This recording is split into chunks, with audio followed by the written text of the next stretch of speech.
नमस्कार, आप देख रहे हैं धा न्यूज और मैं हूं अभिषेक मिश्रा। बिहार में कांग्रेस को पुनर्जीवित करना क्या इतना आसान काम है? पुनर्जीवित करना, पुनर्जीवित शब्द का इस्तेमाल इसलिए क्योंकि पॉलिटिकल रूप से, राजनीतिक रूप से बिहार में कांग्रेस मौजूदा वक्त में मृत प्राय ही है। और खासकर जो नतीजा सामने आया बोचहां उपचुनाव का, नोटा से भी कम वोट मिले कांग्रेस को, और इसके बाद पार्टी के नेता ही सवाल उठा रहे हैं, पार्टी के दिग्गज ही नेतृत्व के फैसले पर सवाल उठा रहे हैं, टिकट बंटवारे के फैसले पर सवाल उठा रहे हैं। ऐसे में एक मुश्किल टास्क अपने हाथ में ले लिया है प्रशांत किशोर ने।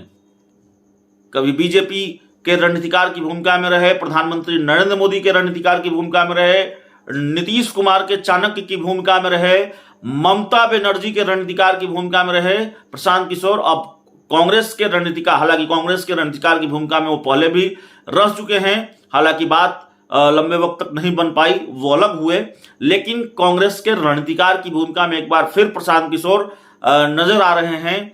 दिल्ली में कांग्रेस के नेताओं के साथ, आला नेताओं के साथ कई दफे मीटिंग हो चुकी है।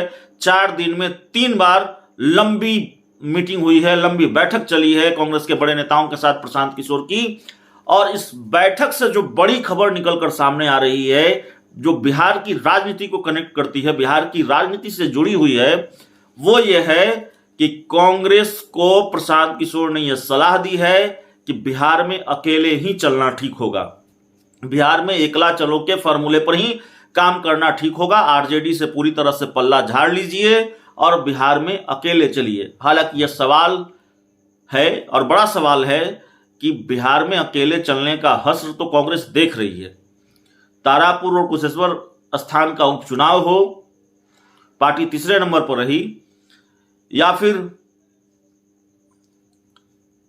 विधान परिषद का चुनाव हो, एक सीट मिली कांग्रेस को, बोचहां का उपचुनाव हो जहां नोटा से भी कम वोट मिले, तो विधान परिषद के चुनाव ने थोड़ी राहत तो दी होगी, लेकिन तारापुर और कुशेश्वर स्थान के उपचुनाव की बात करें या फिर हम बात कर ले बोचहां उपचुनाव की, बहुत सफलता नहीं मिली कांग्रेस को, और बोचहां उपचुनाव में तो मिट्टी पलीद हुई।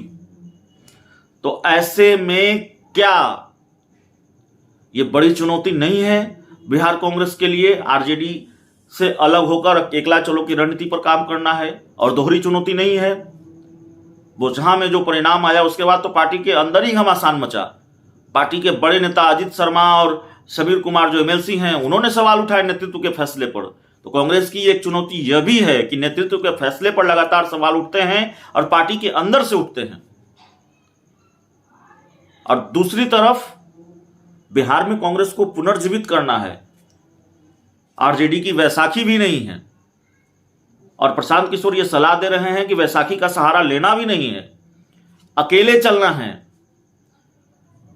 तो प्रशांत किशोर अगर रणनीतिकार की भूमिका में हैं, तो प्रशांत किशोर के लिए क्या यह मुश्किल टास्क नहीं है?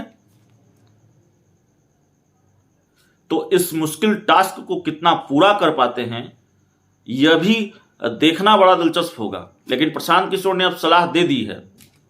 कल प्रियंका गांधी के साथ 6 घंटे तक उनकी मीटिंग हुई है।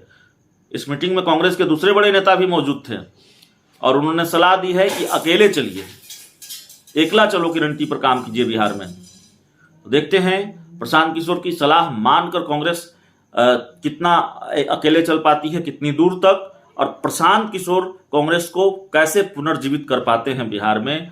यह मुश्किल टास्क है, दोहरी चुनौती है प्रशांत किशोर के लिए। और मध्य प्रदेश, गुजरात, इन जगहों पर भी, हिमाचल प्रदेश में भी विधानसभा के चुनाव होने हैं। तो कल जो प्रियंका गांधी के साथ मीटिंग हुई है, उसमें इस बात पर भी चर्चा प्रशांत किशोर ने की है। इस बैठक में इस बात पर भी चर्चा की है, इसको लेकर भी बातचीत हुई है। तो इस पूरी रिपोर्ट में इतना ही, इस पूरी खबर में इतना ही। और देखिए, 40% से ज़्यादा लोग हैं जो चैनल को सब्सक्राइब नहीं करते हैं, चैनल को देखते हैं। अपील होगी कि आप 40% वाले लोग भी चैनल को सब्सक्राइब कीजिए, हमारा हौसला बढ़ेगा। प्यार, समर्थन, सहयोग आपने दिया है, उसी की वजह से हम हैं, आगे भी देते रहिए। बहुत बहुत थैंक यू।